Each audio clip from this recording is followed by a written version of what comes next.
Let's welcome back NBA on TNT analyst, early member of the Bald Brotherhood, and Emmy Award winner 10, 15 times, Charles Barkley. Because we love you, we're going to play a small clip here. When Kevin Durant got hurt, you had some interesting comments. You won't see it, but you'll hear it. Can we play those, please? They're not going to beat the Rockets without KD, and they're not going to beat Portland or Denver without KD. All right. So, because, again, we love you, what have you got to say for yourself as they have moved on?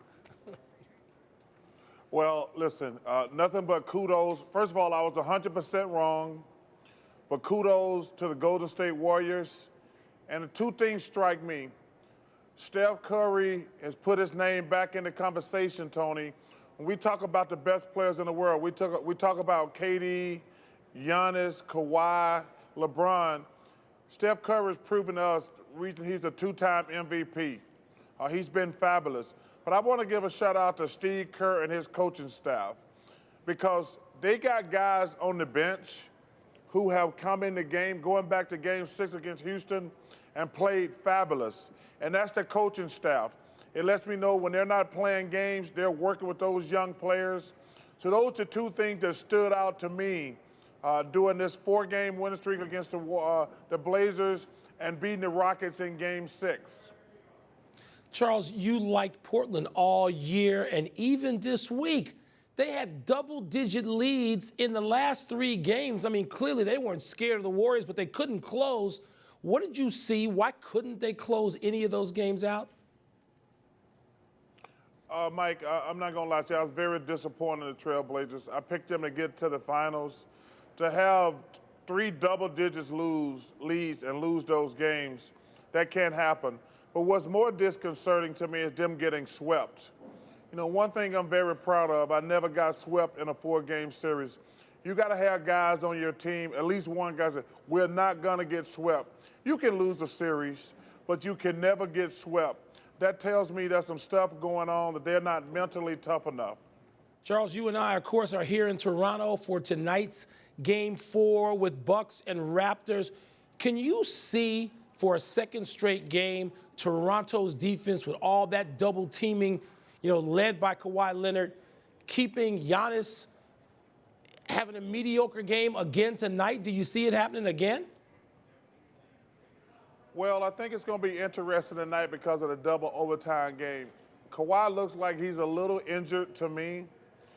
The Raptors do not have the depth to compete with the Bucks.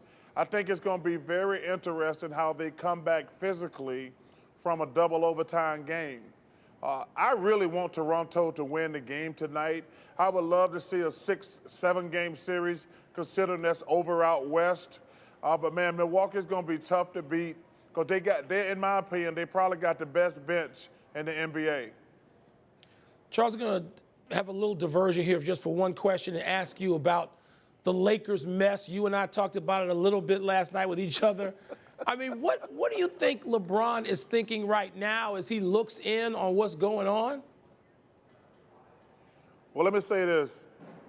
Magic Johnson, he burned down the whole house yesterday.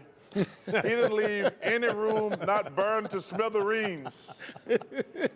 Hey, listen, the only thing bad about being in Toronto, I wasn't there to watch SportsCenter all day because that must have been much-watched television after Magic said what he said. Listen, I was shocked. I was totally shocked that he did that because, Magic is probably the most popular Laker of all time. And I think it's going to be very interesting when he goes back in that building and he's got to see Rob Pelinka. He's got to see Jeannie Buss. Then you got the dysfunction with, I'm a big Frank Vogel fan, but I wouldn't have let them hire my assistant coach. I think the Lakers are a train wreck. But Mike, one thing about the United States, we love a good train wreck, and we're going to be watching all the time. We'll get you out of here on this, and I'm going to go to the drafting of Zion Williamson. If you were Anthony Davis, would Zion Williamson coming aboard change your mind and get you to stay in New Orleans?